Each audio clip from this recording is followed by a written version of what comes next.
Alright guys, we ran into a little bit of a problem with our grid down solar panel powered coffee maker. And I'm going to show you what happened to it. As you might remember in my last video on powering appliances, we wired up 3 solar panels in series to run a few different appliances. What happened, I've been running this for probably, I don't know, close to 2 weeks on that system. And I went out there, turned it on this morning, and it was totally dead.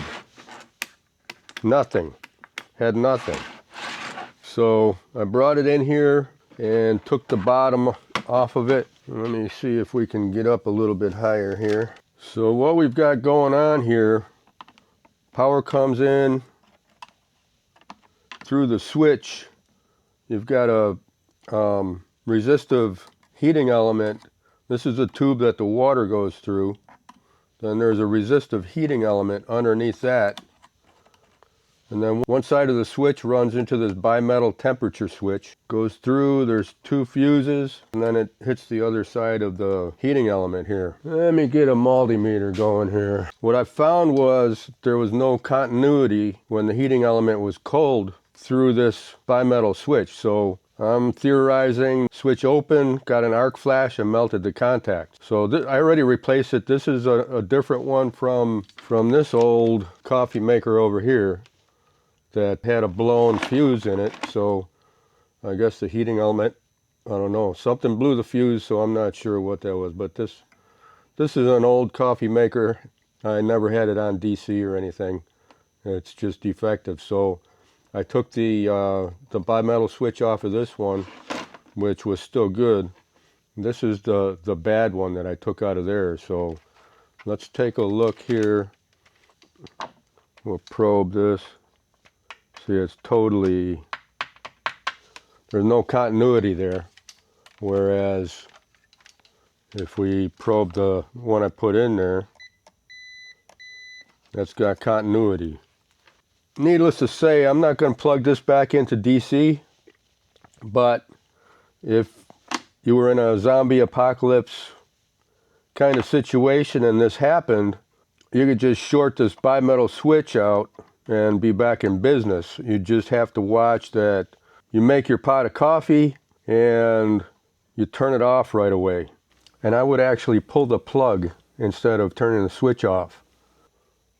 So what's happening here, little theory of operation, you got your tank of cold water in there. Gravity's feeding it down here. This is upside down, so normally gravity would be feeding into the tube here and heating up the water. Then it pushes the hot water up and out into the filter cup. So as long as the water's flowing here, the switch is staying closed. When that cycle is done, there's no more water flowing through. So the coffee maker's on just to keep your pot of coffee hot. But what happens, since there's no water flowing, this switch is cycling on and off to keep the heating element from burning out. So in a grid down situation, what you'd have to do is short this out, put a link across here, but make sure that as soon as your pot of coffee is finished brewing, you unplug it so that the heating element doesn't overheat. I guess that would be a way to get around that one. I would keep the fuses in there, just short this out. But remember, this is only for a zombie apocalypse type situation. Don't do this. I'm going to see about taking this apart, and then we'll take a closer look at what actually happened in there. Going to have to get something to take that top off. I don't know if I can just pry it, but let's see. Maybe I can pull it off with this.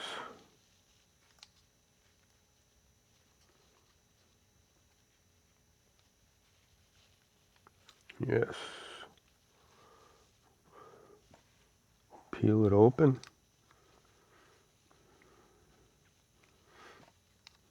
No.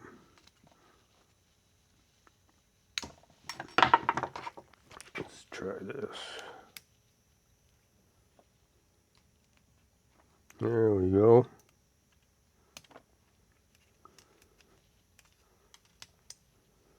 Oh yeah. Had some magic smoke in there.